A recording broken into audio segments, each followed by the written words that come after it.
Every week, it's our goal to share financial information that helps you in both your life and financial vineyard. We hope it takes you from your roots to the journey of your vines and the influences in the air that help craft your delicious life. Like wine, life and finances have different palates that should be celebrated and not judged. Welcome to this edition of Wine and Dime with Amy Irvine and Rebecca, aka Becky Eason. Welcome back to the show, Becky. It's great to be back. So Becky and I, prior to starting the record button, talked about some wines from the Canandaigua wine region. We seem to be featuring Canandaigua wines this particular month. And one that I had recommended to her was Heron Hill. Heron Hill has a tasting room on Canandaigua Lake. If you aren't familiar with Heron Hill, they've been around since 1977, and they have a really beautiful barn-style kind of tasting room. They have such a variety of wines from red, rosés, white, sparkling, and even blended wines. And one that I suggested to Becky as a potential option would be their Eclipse. I particularly like their Eclipse as a middle-of-the-road wine. I think it's not, a lot of people, when I say table wine, they think, sort of like, but I think their Eclipse is a decent, I would say a decent wine to just sort of say everyday wine. If you want to go, they also have an Eclipse white. So they have an Eclipse red and they have an Eclipse white. The red is sort of a Bordeaux style. It's a Cab Sauvignon, Merlot, and Cab Franc. So it has a little spice to it at the end. And then the white is really fruity. It's got Pinot Blanc, Pinot Gris, and Chardonnay. So it's got I think it's a good, as we think about April and spring and, kind of coming into a refreshed season, I like to start to transition a little bit to those white wines just a tad bit. And so that one's got lots of fruit. It's not sweet. It's just fruity. So I think it's a nice summer wine is what I call it. And we like to think of summer in the month of April, right? That's right. We also like to think about vacations. One of my favorite topics lately is vacation. And I thought, Becky, you and I could talk. I know Kate and I talked last week about organization of some documents, but I thought maybe we could dive in a little bit, kind of expanding upon that just a tad bit, talking about the organization of financial documents, maybe some documents to keep in the safe versus what to keep in your filing cabinet, or versus what to keep a copy with friends and family. And then also maybe talking about how to think about sort of organizing your vacation. We're big checklist fans here at Rooted Planning Group. We love checklists. But the reason we love them is because of the organization that it helps us keep. So lots to talk about in this fun fact-filled episode. So let's dive right into that. Becky, talk to me a little bit about when somebody asks you the question about keeping documents. I'm a big virtual fan, as I mentioned last podcast I recorded with Kate. But even with the stuff that is mostly virtual, there's still some stuff that you should probably keep the originals in a safe versus just a regular filing cabinet. What sort of thoughts or ideas do you have around those particular documents? Yeah, like car documents. So like your purchase documents or even your sale documents. Most of the time, those are actually in physical copy because you get them right from the dealership. That would be something that, depending on the sensitivity of the information and how long ago you purchased or sold a car, if it's got a lot of sensitive information, then that'd be something you want to put in your safe. And to hold on to. Yeah. And like Social Security cards, birth certificates, some of that stuff would be really super critical, right? Marriage license probably is another one. I'm thinking of all of those critical documents that if you have to reproduce them, it's kind of a pain. Passports potentially. I'm a big one to keep copies of documents in conveniently. We always talk about the red file that we keep. But the original document itself should probably be in a envelope, maybe even like a sealed. I've got some of ours in Ziploc bags. Yep, I do too. Right. And that way, if there's ever any water damage, those documents are protected. I've even got a few wedding photos in a Ziploc bag just because, God forbid, anything ever happened water wise, it would be, and in my fireproof safe, just to make sure that I have some protection on some of those documents. And then what are your thoughts around any other documents that you would consider that should probably be in the safe, maybe your deed of your house, but anything else that you would consider that should really be locked up in a fireproof, potentially waterproof safe? I mean, if you have like sentimental documents, like a letter that a loved one wrote to you, it may be something you want to put in the safe just for not so much for the security of it, but from the protection against fire or water. That's a really good point. My husband's, would be his great grandfather, wrote some letters back in the early 1800s that we came across when we were cleaning out his mom's house a little bit. And they're really unique family heirlooms. Those should probably go in our safe instead of be sitting out on the filing or on the buffet. How about things that you think you might want to give copies of to like friends and family or loved ones? An emergency contact list, the name, phone number, even address, email address of those who, if something happens to you, like who should be contacted and to what level. That's a good point. Also, like copies of your driver's license, maybe in case you're traveling, your passport, marriage certificate. I mean, all of those make sure that they put them in a secure spot too, but it would be good for them to be elsewhere. Yeah. Identifying your healthcare proxy and making sure that they're aware of it and that they have a copy of your healthcare proxy, I think is really important. Same with maybe your power of attorney. Yeah, absolutely. Probably. Yeah. Having them aware. I know that there's been some situations where people didn't know they were a healthcare proxy or didn't know they were their power of attorney. And so it's like, okay, I have to step into this role and I'm not quite sure. I mean, I can make the decisions, but boy, it would have been nice to have conversations with people about it. Those are all super great tips. How about moving into, as you can tell, I'm itching for vacation. How about moving into the idea of organizing your vacation? You're a fabulous planner when it comes to, I mean, you and your husband and your family have been great at putting some travel plans together and organizing vacations. Walk us through a little bit of what your process is when you're thinking about vacation. Generally, we start by listing out, like, where do we want to go? What time of year is it going to be? If it's someplace warm, do we want to go in the off season or, that's the biggest thing is figuring out where to go and then when, because if you're going to go someplace up north, you may not want to do that during the winter if you're hoping to have warmth.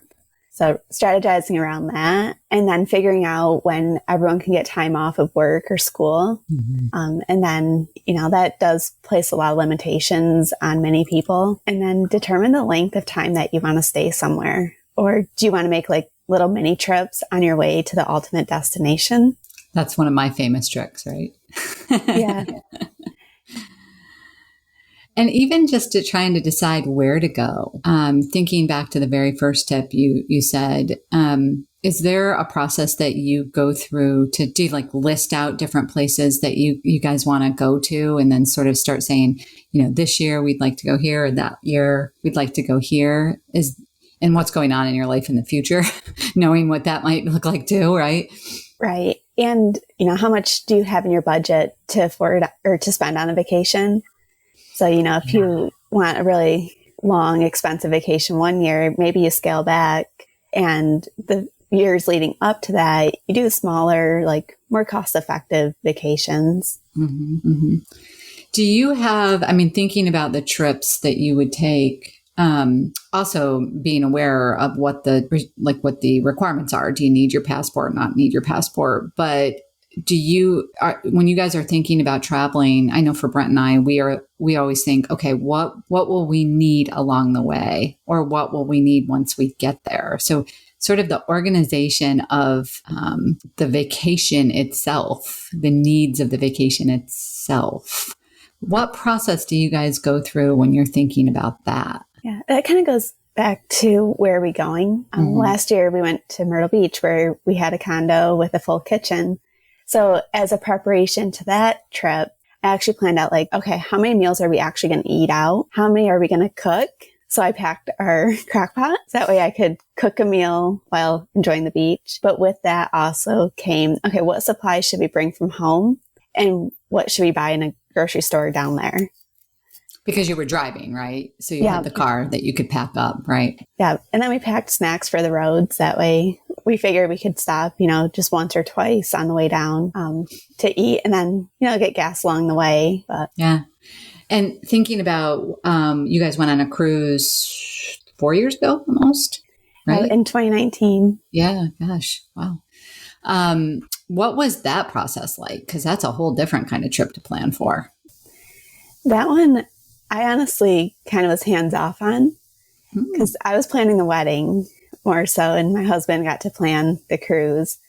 But that was a lot of, because it was right after our wedding, making sure that my legal name matched everything, like passport and the cruise ticket, airline tickets, my driver's license even. So I would have 2 forms of ID. And then mapping out the flights to make sure we arrived before the cruise left. So even if there was a delay, we wouldn't miss the departure of the cruise. Mm-hmm.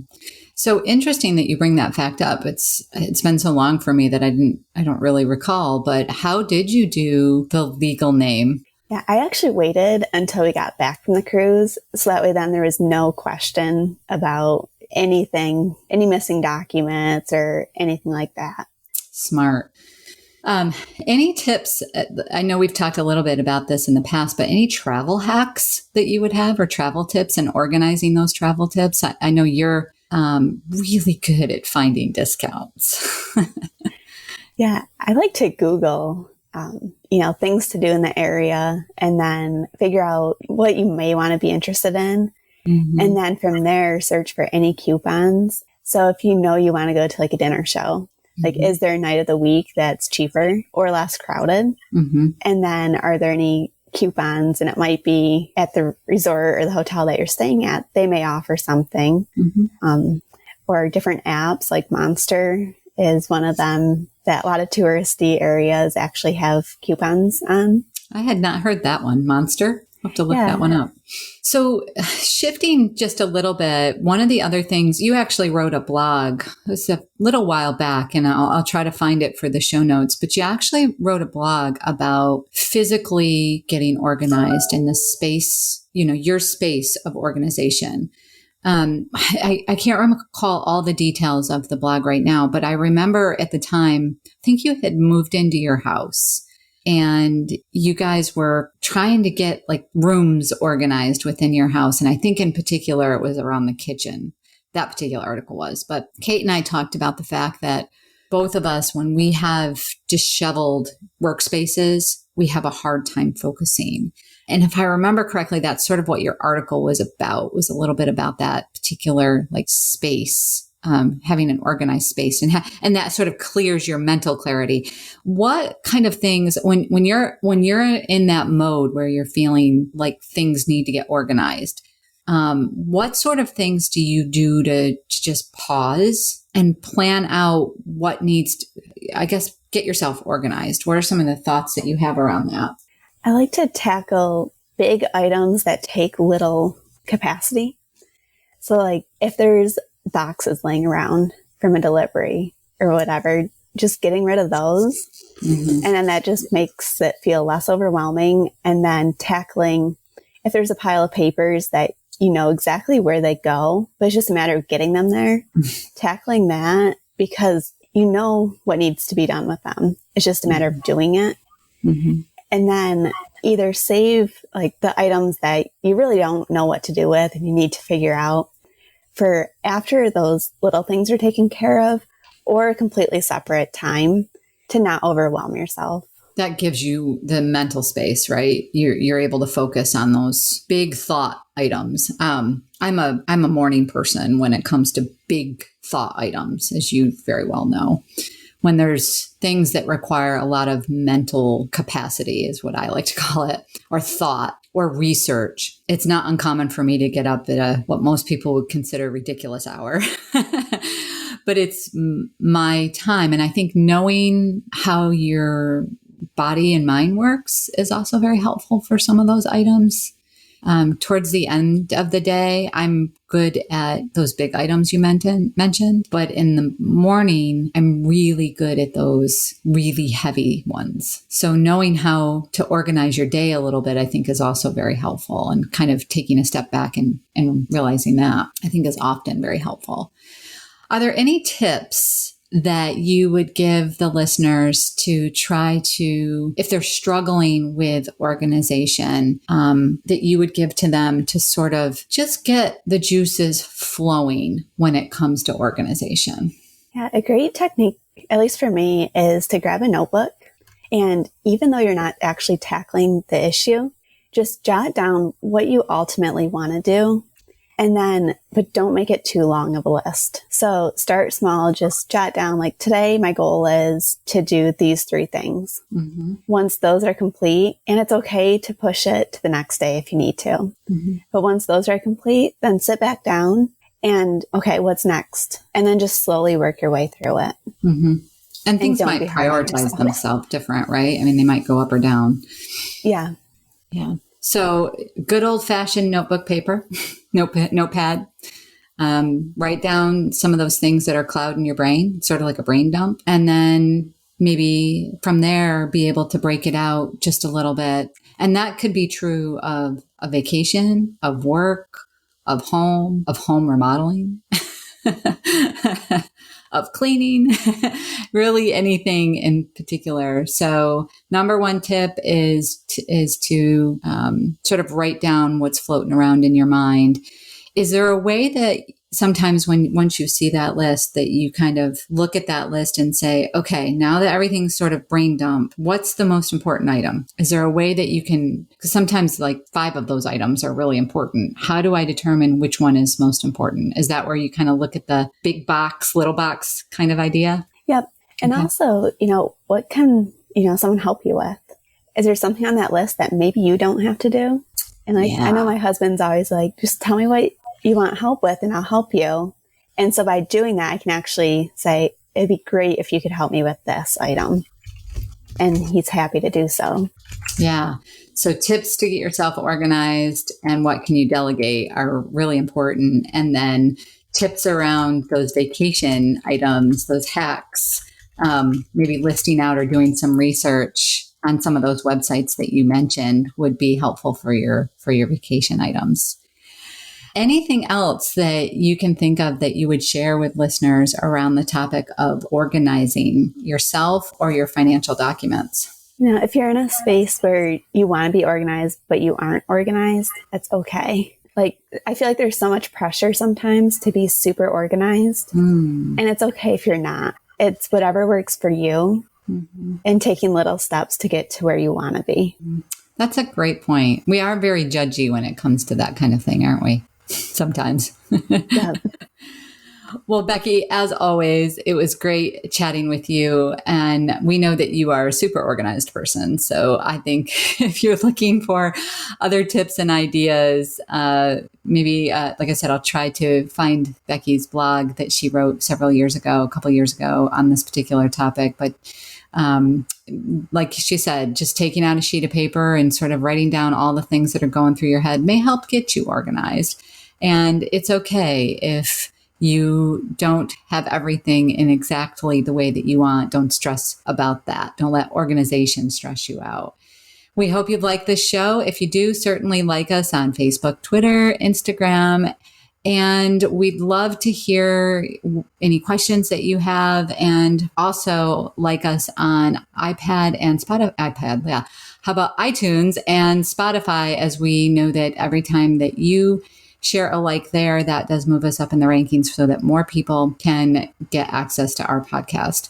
We hope all of you have a wonderful month of April and that you're planning your vacation and your own style of organization. Stay tuned next week for Carrie Bean and I to continue the conversation around organization. And one of the things that we're going to be talking about with Carrie is how she sort of organized herself when she was in car buying mode. And I think that's going to be an interesting topic for everybody to listen to. We hope you all have a wonderful day or evening. And that will about do it for today's episode of Wine and Dine. You can contact Amy through the website www.rootedpg.com or amy@rootedpg.com. You can also follow us on Facebook and Instagram at rootedpg for the latest news. And if you have any questions, comments, or topics you would like to hear about, feel free to let us know. And don't forget to rate and subscribe the show wherever you get your podcasts. And again, thank you for listening, and be sure to tune in next time.